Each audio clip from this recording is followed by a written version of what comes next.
Kami minta di BPNCW, kami sudah menerima beberapa dugaan tindakan pencucian uang, tindak pidana pencucian uang yang dilakukan dilakukan oleh saudara Raffi Ahmad.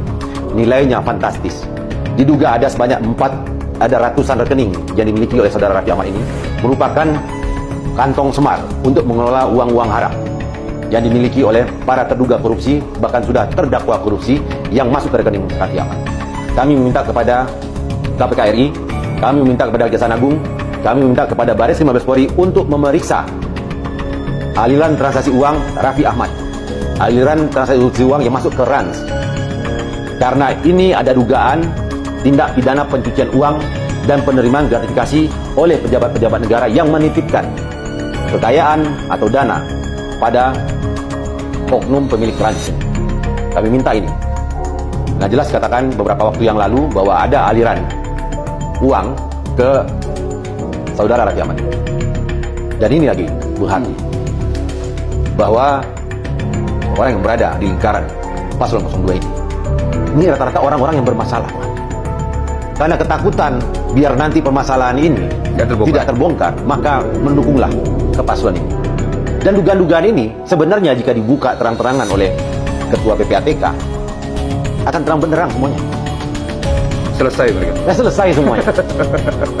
Bahkan ini kami menerima ada seorang jenderal, mantan jenderal yang saat ini lagi di pesantren yang harus menghabiskan masa tuanya, ya, menyampaikan bahwa ada sekian miliar dananya yang dititipkan ke terduga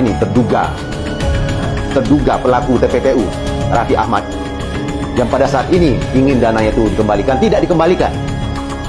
Dia meminta ini untuk disampaikan. Saya bilang boleh, asal dugaan, asal bisa dibuktikan, asal bisa nanti bersaksi, kami akan ini. Dan tidak hanya satu orang, Tuhan.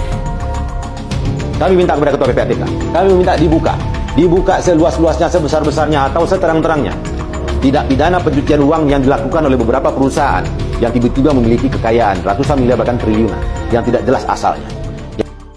Baik, sahabat media, salam hormat dari saya, Dr. Hengki Solehin, MZ, SHMH, advokat dan konsultan hukum. Sesuai dengan pertanyaan, apakah tuduhan Ketua NCW dapat memenuhi unsur bahwa seseorang tersebut telah masuk kategori menerima aliran dana pencucian uang? Informasi yang disampaikan oleh Ketua NCW yang mencurigai dimungkinkan adanya aliran dana pencucian uang yang dimasukkan ke rekening salah satu public figure. Tuduhan ini terlalu vulgar dan arogan karena langsung menyebutkan nama tanpa menyebutkan inisial, dan statement itu dapat dikategorikan tidak menghormati hak hukum seseorang. Di dalam sistem penanganan tindak pidana, sekalipun ada alat bukti, azas hukum di Indonesia mengedepankan praduga tidak bersalah. Walaupun seseorang itu telah disangkakan, ditangkap, ditahan, dituntut, atau dihadapkan di depan pengadilan, wajib dianggap tidak bersalah sebelum ada putusan pengadilan yang menyatakan kesalahannya dan telah memperoleh kekuatan hukum tetap.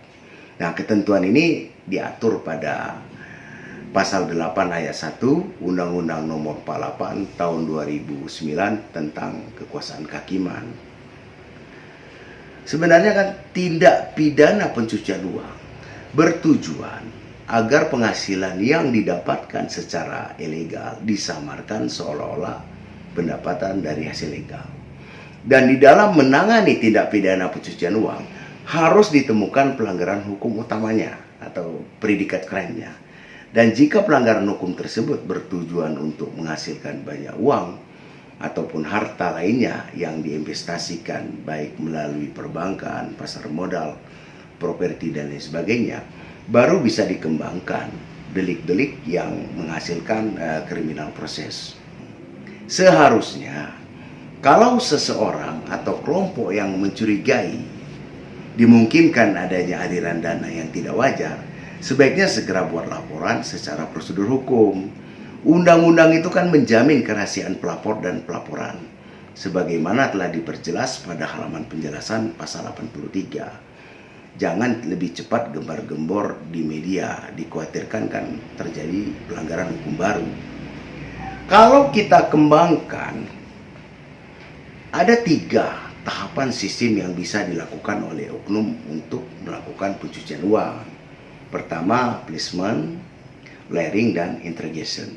Nah, placement itu menempatkan hasil kejahatan ke dalam sistem keuangan, baik itu perbankan maupun lembaga non-bank. Dan lalu layering, tindakan merubah bentuk dana melalui transaksi yang kompleks atau yang lebih rumit dalam rangka mempersulit pelacakan asal-usul dana, sehingga interrogationnya mengembalikan dana tadi dalam bentuk tahapan yang sah atau seolah-olah pendapatan dari hasil yang legal untuk berbisnis, untuk diperdagangkan, dan mungkin untuk kejahatan lainnya. Itu saja dari saya. Salam hormat. Terima kasih. Kami bukan menuduh, kami memastikan bahwa Raffi ini benar-benar melakukan. Yang kami sampaikan, coba baca lagi video kami dari awal, bahwa ada dugaan tindak pidana pencucian uang yang dilakukan oleh artis R ini. Nah, bukan tuduhan loh. Ada dugaan berdasarkan dari pengaduan masyarakat yang kami terima dan sudah kami coba pelajari dari awal, sehingga menurut kami jika pengaduan masyarakat ini tidak kami sampaikan, kredibilitas kami sebagai LSM NCW pun nanti dipertanyakan sama masyarakat, apa gunanya dibuka pengaduan masyarakat tapi tidak diteruskan apa yang kami sampaikan. Lebih kepada itu. Jadi bukan tuduhan. Ini saya klarifikasi, bukan tuduhan dan fitnah kepada Raffi, tapi kami hanya mengingatkan bahwa ada pihak yang mengatakan ada dugaan bahwa Raffi ini menerima ini segala macam dengan modus-modus seperti ini yang sudah kami ceritakan. Dan kami sampaikan juga bahwa ada 2 akun yang mengatasnamakan saya, itu bukan akun saya. Jadi saya klarifikasi di sini, bukan akun saya dan kami tidak pernah membuat akun tersebut. Itu hanya mencatut nama dan mengambil foto saya mungkin dari internet. Hingga saat ini ada 2 laporan yang sudah kami konfirmasi terkait dengan ada dugaan itu. Tapi ini masalahnya ini menyangkut kredibilitas. Dibilang pakai ada pencucian uang negara lah, disangkut pautkan dengan ada nama baiknya anak presiden lah, ada dibilang saya bukan tempat judi, kasino, judi online terkait sama Rafael Alun. Kayaknya tambah lama ini harus saya klarifikasi karena ini menyangkut kredibilitas saya. Apalagi kemarin permasalahan ini banyak banget klien-klien iklan, klien-klien semua perusahaan trans. Ini yang jadi merasa terganggu. Akhirnya saya mau klarifikasi. Kalau uang yang mana saya dapatkan ini, saya kerja dari umur saya 13 tahun. 13 tahun sampai detik ini usia saya 37 tahun nih. Kita lagi ulang tahun tanggal 17 Februari ini ya. Kasih kado. Makasih Bang. Umur kita sama. Tidak beda. 37 tahun saya kerja. Jadi sudah hampir 25 tahun aku kerja. Dan alhamdulillah ya meskipun karir saya seperti anak tangga, tapi sampai detik ini saya dipercaya oleh stasiun TV, berbagai macam brand, dan saya menabung. Bayangin aja saya 26 tahun bekerja. Kalau kita syuting ya 26 tahun bisa dikalkulasikan aja gitu berapa yang saya dapetin. Ditambah kemarin saya bangun perusahaan Rans. Dan Rans Entertainment sendiri alhamdulillah sudah berjalan 6 tahun. Sekarang ini udah zamannya ada fundraising lah, ada investment lah. Waktu itu 2 tahun lebih yang lalu kita udah pernah press con bahwa valuasinya Rans Entertainment memang waktu itu sudah di angka 2,7 triliun, masuklah investment dari MTech.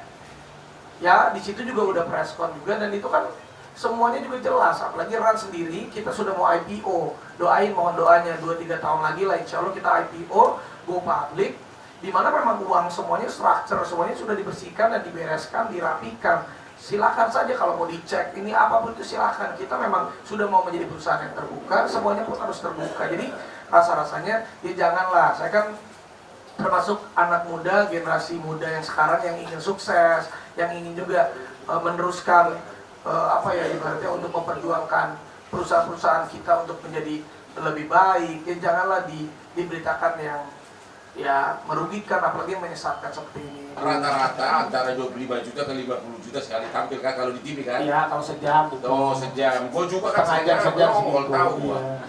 Dihitung aja 20 tahun udah berapa Lamborghini itu. Ya dan beneran aku tuh dari sampai tahun 2023 itu satu hari selalu 3 program. Cuman ini karena sekarang mau menuju perusahaan aku udah mau IPO, jadi aku pun harus punya waktu untuk perusahaan. 3 program kali 50 juta, 150 juta sehari. Kali 30 berapa tuh? Dari dulu sampai sekarang aku selalu bilang, Bang, udah biarin aja. Tapi untuk kali ini rasa-rasanya karena menyangkut kredibilitas perusahaan, karena perusahaan juga harus dijaga dengan baik, lagi mau IPO, dan ya aku akhirnya, Bang, ya Bang minta tolong, Bang. Aku akhirnya minta tolong beliau.